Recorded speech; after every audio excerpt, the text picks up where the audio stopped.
Hello everyone, welcome to the channel student JRF physics. Myself Jayshree. देखो, अब हम लोग क्वांटम स्टार्ट कर रहे हैं। फर्स्ट ऑफ ऑल मेरे को कुछ चीज़ें क्लियर करनी है। जैसा मैं नॉर्मल फॉर्मेट में चलती हूँ कि ब्लैंक पेपर्स के ऊपर खुद मतलब लिखते जाती हूँ, समझाते जाती हूँ, या फिर पहले थोड़ा प्रिपेयर करके रखती हूँ उस टाइप से। तो अभी सफिशिएंट टाइम ना होने की वजह से वीडियो रेगुलर भी नहीं आ सकते हैं और उतना भी नहीं कर सकती हूँ मैं। तो मैंने ये डिसाइड किया कि जो ऑलरेडी मेरे पास मेरे नोट्स है ना, मैं उसी से आप लोगों को पढ़ाती चलूँगी। ठीक है, तो इसके अंदर देखो, वैसे तो कोई प्रॉब्लम नहीं आएगी क्योंकि कंटेंट तो एक ही बात है ना, चाहे मैं उस टाइम पे लिख के बताऊँ या पहले लिखा हुआ हो। समझाने का मेन रहता है कि आप तक कंटेंट पहुंचना चाहिए, तो वो मैं अपनी ओर से पूरा ट्राई करूँगी कि हो जाए। और इसमें काफ़ी जगह ऐसा भी होगा कि जैसे मेरे नोट से तो जब मैंने पढ़ाई की थी बहुत सारी चीज़ें मतलब गलतियाँ हो जाती तो काट देते कर देते अपन, तो उन सब चीज़ों को मैं चाहूँगी कि आप लोग इग्नोर करते हुए चलें और जो कंटेंट दे रही हूँ बस उसके ऊपर फोकस करें। ठीक है, तो आई होप आप लोगों के लिए बेनिफिशियल होगा ये थोड़ा, और ज़्यादा प्रॉब्लम्स नहीं आएगी इस वजह से। ठीक है, तो स्टार्ट करते हैं बेसिक से। देखो, सबसे पहले ये कि हमको क्वांटम मैकेनिक्स की ज़रूरत क्यों है। ठीक है, why do we need quantum mechanics. तो क्लासिकल मैकेनिक्स थी पहले, ठीक है, वो कुछ मेजर फैक्ट्स को एक्सप्लेन नहीं कर पाई, उनकी वजह से हमको क्वांटम मैकेनिक्स की ज़रूरत पड़ी। तो कौन कौन से मेजर फैक्ट्स है, तो हम दो की बात करते हैं।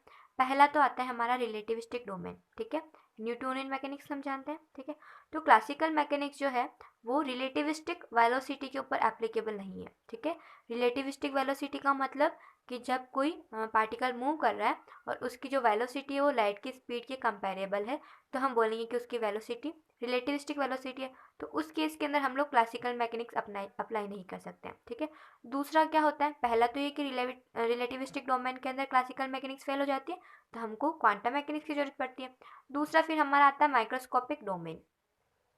तो देखो, इसके अंदर ऐसा है कि क्लासिकल मैकेनिक्स जो है वो माइक्रोस्कोपिक फिनोमिनन जो होते हैं, जैसे ये कॉम्पटन इफेक्ट है, फोटो इलेक्ट्रिक इफेक्ट है, ब्लैक बॉडी रेडिएशन है, एटॉमिक स्पेक्ट्रा है, ठीक है, इन चीज़ों को एक्सप्लेन नहीं कर पाए थे। ठीक है, तो जितने भी ये माइक्रोस्कोपिक फिनोमिनन है इनको भी एक्सप्लेन नहीं कर पाई थी। तो दो मेजर चीज़ थी जहाँ पर क्लासिकल के लिए हम बोल सकते हैं, एक तो रिलेटिविस्टिक डोमेन, दूसरा माइक्रोस्कोपिक डोमेन। तो ये जो दो लैंग्वेजेस है फिजिक्स की, ठीक है, इनको एक्सप्लेन करने के लिए हमको क्वांटम मैकेनिक्स की ज़रूरत पड़ी। ठीक है, तो पहला तो हमारा ये पॉइंट हो गया कि हमको क्वांटम मैकेनिक्स की ज़रूरत क्यों पड़ी। और अपन लोग मतलब नॉर्मली जो BSc MSc के अंदर पढ़ते हैं ना, तो उसमें वैसे आपको डिस्क्रिप्शन में मिल जाता है कि फेलियर्स ऑफ क्लासिकल मैकेनिक्स, तो एक एक पॉइंट आप वहाँ से देख सकते हो। यहाँ पर इंट्रोडक्शन के लिए मैंने थोड़ा सा ऐड किया हुआ है। ठीक है, उसके बाद में हमारा आता है क्लासिकल मैकेनिक्स का डेवलपमेंट। तो देखो, डेवलपमेंट ऑफ क्वांटम मैकेनिक्स कैसे हुआ। तो जो पहला रियल फैक्ट था ना, वो मैक्स प्लांक ने दिया था। ठीक है, प्लांक के अकॉर्डिंग क्या है कि जो एनर्जी एक्सचेंज हो रहा है, यानी कि एब्जॉर्प्शन हो रहा है एनर्जी का या फिर उसका एमिशन आ रहा है, तो जो भी एनर्जी एक्सचेंज हो रहा है वो डिस्क्रीट है और क्वांटाइज्ड है। ठीक है, मेन ये पॉइंट था उनका। तो एनर्जी का जो क्वांटा है उसको हम E=NH लिखते हैं। एंड यहाँ पर हमको पता है इंटीजर होता है। ठीक है, तो मिनिमम क्वांटा मतलब कि मिनिमम जो एनर्जी पैकेट हम लोग बात करते हैं ना उसकी, तो एनर्जी NH से दी जाती है। मिनिमम एनर्जी के लिए एन की वैल्यू कितनी होगी, 1 होगी, तो एनर्जी कितनी होगी, H। ठीक है, जहाँ पर H हमको पता है प्लैंक्स कांस्टेंट होता है, उसकी वैल्यू ध्यान में रख लेना। फिर अगर हम लोग को फ्रीक्वेंसी लिखनी है न्यू, तो वो किसके बराबर होती है, 1/T टाइम्स के बराबर होती है ना फ्रीक्वेंसी। ये तो चीज़ें बताई है। देखो, मैक्स प्लैंक का हो गया।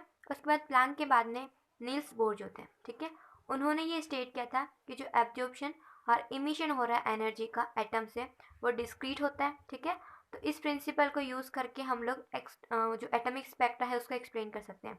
फिर थर्ड बात कब हुई, 1923 के अंदर डी ब्रोगली ने एक पावरफुल कंसेप्ट दिया जिसको हम बोलते हैं मैटर पार्टिकल्स की ड्यूअलिटी। ठीक है, ड्यूअल नेचर होता है मैटर पार्टिकल्स का, वो हमको पता है। ओके, इसमें देखो नोट करने का पॉइंट है कि रेडिएशन का जो ड्यूअल नेचर होता है, ठीक है, वो तो हमको डी ब्रोगली से पहले पता था, लेकिन जो मैटर पार्टिकल्स का ड्यूअल नेचर होता है, यानी electron proton neutron lepton quark gauge boson, इन सब का, वो किसने दिया था, डी ब्रोगली ने दिया था। ठीक है, उन्होंने ये बताया था कि रेडिएशन तो पार्टिकल और वेव दोनों की तरह बिहेव करती ही है, वो तो पहले पता था, लेकिन डी ब्रोगली ने क्या बताया कि जो मैटर पार्टिकल्स हैं, ओके, ये सब वो भी ड्यूअल नेचर शो करते हैं, यानी वो भी पार्टिकल की तरह भी बिहेव करते हैं और वेव की तरह भी बिहेव करते हैं। ठीक है ना, अभी जो पढ़ा है ना उसका स्क्रीनशॉट ले लीजिए आप लोग।